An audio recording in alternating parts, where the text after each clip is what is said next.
Good afternoon students. तो आज मैं आपको पहले जो मेजर टॉपिक है वो डिस्कस कर रहा हूँ, इंटरेस्ट ऑन कैपिटल। कल हमने पढ़ा था इंटरेस्ट ऑन कैपिटल, लेकिन कल वाले टॉपिक में हमने जो चीज़ें पढ़ी थी वो बिल्कुल सिंपल सी थी कि आपको सिंपल अमाउंट दिया होता, कोई एडिशनल कैपिटल वो बीच में लगा नहीं रहता। आज पहले आपको इस तरह के सम्स आगे मिलेंगे कंबाइंड होकर, तो उससे बेटर है कि हम आज ही पहले टॉपिक्स को क्लियर कर ले।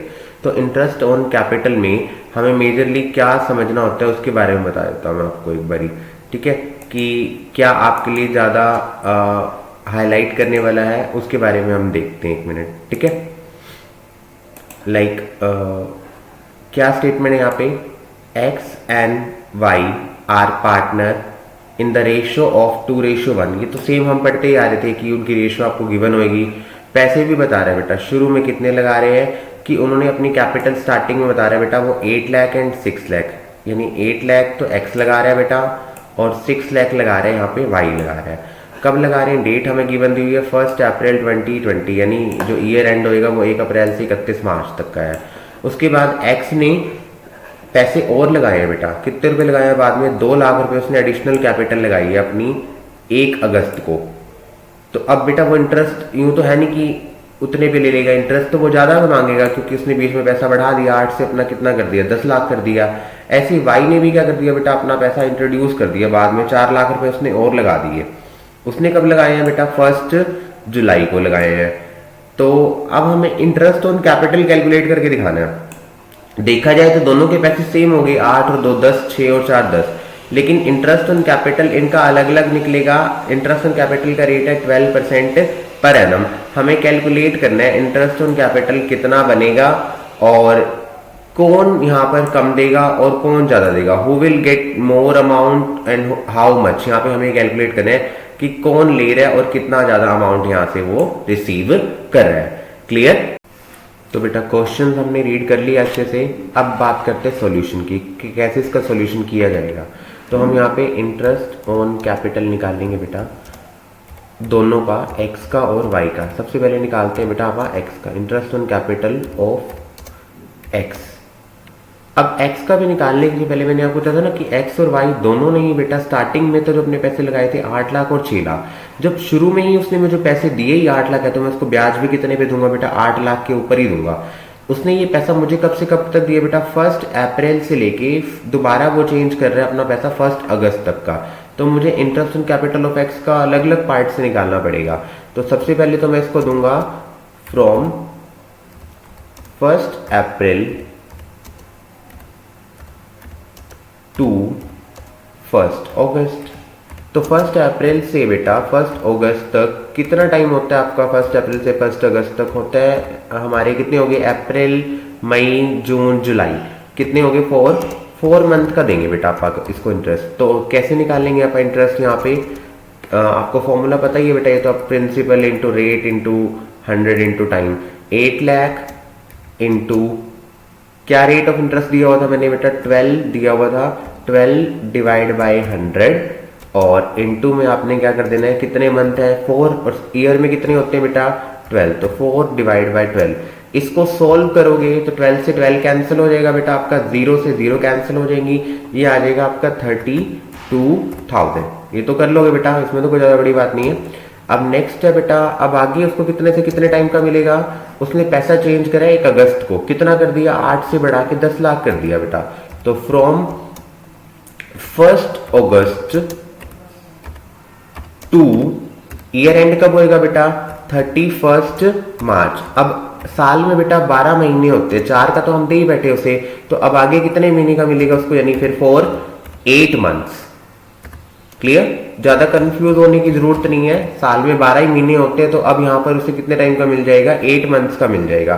तो हम यहाँ पे कैसे कैलकुलेट कर लेंगे इसका, अब उसका अमाउंट कितना हो गया बेटा, 10 लाख हो गया हमारे पास अमाउंट। तो अब 10 लाख इंटू में क्या कर देंगे, 12 डिवाइड बाय 100 इंटू में 8 डिवाइड बाय 12। इसको सॉल्व करोगे तो क्या आंसर आ जाएगा आपका, बताओ मुझे, कट करके 12 से 12 कट गया, 100 से 0 कट गई, तो ये आ जाएगा हमारा बेटा वो सिंपल सा आंसर आ गया, कितना, 80,000। 80,000 तो इसका बन गया बेटा हमारा, 32 उसका हो गया। तो टोटल हमारा ये कितना हो जाएगा बेटा, 80 और 12 अगर हम करेंगे तो ये हमारा कितना आ जाएगा बताइए आप। 80 और 32 ये हमारा टोटल बन जाएगा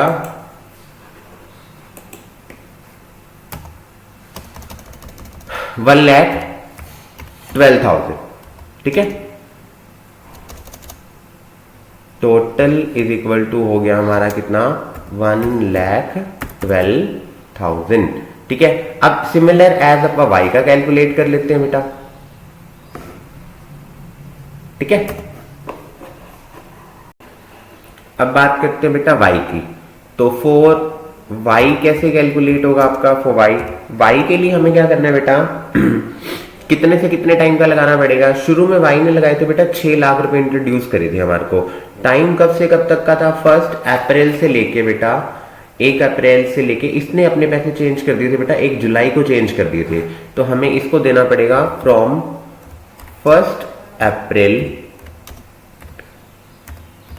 टू 1 जुलाई। अब अप्रैल से जुलाई तक कितने मंथ होते हैं बताइए फटाफट मुझे। अप्रैल मई जून 3 ही तो मंथ हुए बेटा, तो इसको कितने का मिलेगा 4 3 मंथ। ठीक है, और अब आगे बात करते हैं तो कैलकुलेट कैसे करोगे, कितना अमाउंट है इसका 6 लाख। तो 1 2 3 4 5 6 लाख इंटू कितने अमाउंट रेट क्या था अपना भाई 12 डिवाइड बाय 100 और इंटू में 3/12। तो 3/12 कर दिया तो इसका क्या आंसर आएगा फिर बेटा। 12 से 12 कैंसिल हो गया, 0 से 0 कैंसिल हो गया, तो इसका आ जाएगा बेटा 6 3 जा कितने हो गए 18,000 रुपीज, ये आ जाएगा इसका। ठीक है, और जो नेक्स्ट है हमारा, अब आगे कितना अमाउंट कर दिया बेटा इसने 6 लाख से 4 लाख बढ़ा दिए, इसने भी अमाउंट तो वही 10 लाख कर दिया। अब इसको आगे कितने से कितने टाइम का मिलेगा बताओ मुझे फटाफट। फ्रॉम 1 जुलाई टू 31 मार्च, 1 जुलाई से लेके बेटा अब इसको 31 मार्च तक का इन मिलेगा। तो कितना टाइम हो गया 4 9 मंथ हो गए, यानी इसके पास अपने लिए आगे इंटरेस्ट लेने के लिए। तो 9 मंथ का जो बनेगा अब हम उसको इंटरेस्ट क्या कर देंगे पे कर देंगे। देखते हैं अब आगे कितना बनता है 9 मंथ का। टोटल हो गया हमारा कितना 10 लाख 1 2 3 4 5। तो 1 2 3 4 5 ये तो कितने हो गए 1 2 3 4 5, एक 0 और लगा देंगे यहां पर, इनटू में 6 लाख से अब 10 लाख हो गया ना, डिजिट बढ़ गया उसका 10 लाख इंटू 12 डिवाइड बाय 100 और इंटू में कितना मंथ हो गया बेटा 9 मंथ्स का लगाना है, 9 डिवाइड बाय 12। तो इसको सॉल्व करेंगे तो कितना अमाउंट आएगा 12 से 12 कैंसिल, 0 से 0 कैंसिल, 10,000 इंटू में 9 करोगे तो ये आ जाएगा बेटा अपना कितना 90,000। तो इसका टोटल कितना बनेगा 90 और 18 तो उसको ऊपर मिल रहा था, अब 19 यहां मिल रहा है, तो टोटल इसका बन जाएगा बेटा 19 और 18 कितने हो जाएंगे बेटा अपने पास ये 1,08,000। ये तो आपको समझ आ गया, देखो आसान सा है। अब इसको मिल रहे हैं बेटा 112, इसको मिल रहे हैं 1,08,000, तो किसको ज्यादा मिल रहे हैं किसको कम मिल रहे हैं तो समझ आ ही रहा होगा अब आपको। तो यहाँ पे हमें पता चल रहा है कि जैसे कि इसको तो मिल रहा है 1,12,000, इसको मिल रहा है 1,08,000, तो यहाँ पे x ज्यादा रिसीव कर रहा है बेटा, और कितने ज्यादा रिसीव कर रहा है 4,000 रुपीज ज्यादा रिसीव कर रहा है। होप सो आपको ये टॉपिक बिल्कुल अच्छे से क्लियर हो गया होगा। अब इस तरह के सम्स आपके दिए हुए पहले 2-3 सम्स में बेटा, उसी को ही आपने क्या करना है ट्राई करना है, ठीक है। और इसके साथ में आप जस्ट आपसे थोड़ा सा और टॉपिक डिस्कस कर रहा हूं, वो है आपका in case of absence of partnership deed में आप क्या क्या चीजें अप्लाई करोगे अपने सम्स के अंदर, वो हम डिस्कस करेंगे। Clear? So let's go to the deed. तो अब हम डिस्कस करने जा रहे हैं बेटा रूल्स जो एप्लीकेबल होंगे in the absence of partnership deed. Here you can see rules in the absence of partnership deed. क्या क्या ऐसे रूल्स हैं जो आपको ध्यान रखने हैं और जो फॉलो किए जाते हैं पार्टनरशिप डीड्स में। ये क्वेश्चन वैसे एचबीएससी बोर्ड में आ भी जाता है बेटा 2 या 3 मार्क्स में लिखने के लिए, तो ये पॉइंट्स आपको रिमेंबर करने हैं अच्छे से। सो ये सीबीएसई बोर्ड में भी 1 या 2 मार्क्स में पूछ लेते हैं क्वेश्चन बीच में से। पहला क्वेश्चन बनता है कि प्रॉफिट शेयरिंग रेशियो क्या होगा बेटा, अगर उन्होंने पहले से डिसाइड नहीं करा, मान लो किसी पार्टनर ने 5 लाख लगा रखे, किसी ने 3 लाख लगा रखे, तो चाहे किसी ने कितना ही अमाउंट लगा रखा हो, जो प्रॉफिट है जो लॉस है वो क्या होगा, इक्वली डिवाइड होगा, अगर वो पहले से क्या नहीं करते, डिस्कस नहीं करते। आगे है there will be no salary and commission will be allowed to any partner, कि अगर पहले से डिसाइड नहीं है तो बाद में किसी भी पार्टनर को सैलरी नहीं मिलेगी, ना ही कमीशन मिलेगा, क्योंकि बिजनेस कहता है you are the owner of the business, not the employee of the business. There will be no interest on capital will be allowed, और ना ही कोई इंटरेस्ट ऑन कैपिटल क्या करेगा, बिजनेस उन्हें प्रोवाइड कराएगा, because they are not the lender of the firm also, कि वो firm के लेंडर भी नहीं है, और इंटरेस्ट ऑन हम किसको पे करते हैं, लेंडर्स को पे करते हैं। Interest on drawing will not be charge, इन्हीं का पैसा है, निकाल सकते हैं, कोई इंटरेस्ट क्या नहीं करेगा, चार्ज नहीं करेगा। लेकिन हाँ, अगर किसी पार्टनर ने in the time of need क्या किया हुआ है, फर्म को लोन प्रोवाइड किया हुआ है, तो फॉर्म से वो क्या कर सकता है, 6% पर एनम इंटरेस्ट ले सकता है, अगर पहले से उसने इसको डिसाइड नहीं किया। और अगर उसने प्रीवियसली इसको डिसाइड किया हुआ है तो वो उसी रेट पर क्या करेगा, इंटरेस्ट लेगा। तो ये सारे जो रूल्स हैं ये एप्लीकेबल होते हैं in the absence of partnership deed. I hope आप सबको ये क्लियर हो गया होगा। अब बेटा जो मैंने पहले क्वेश्चन डिस्कस करा है इंटरेस्ट ऑन कैपिटल का, एक बार उसको डिटेल में दोबारा से अच्छे से प्रैक्टिस कर लेना, फिर भी आपको अगर किसी क्वेश्चन में प्रॉब्लम रहती है तो हम उसको डिस्कस कर लेंगे, ठीक है। You can send me the problem in the comment box, और you can share your problem in also the comment box, ठीक है। Thank you.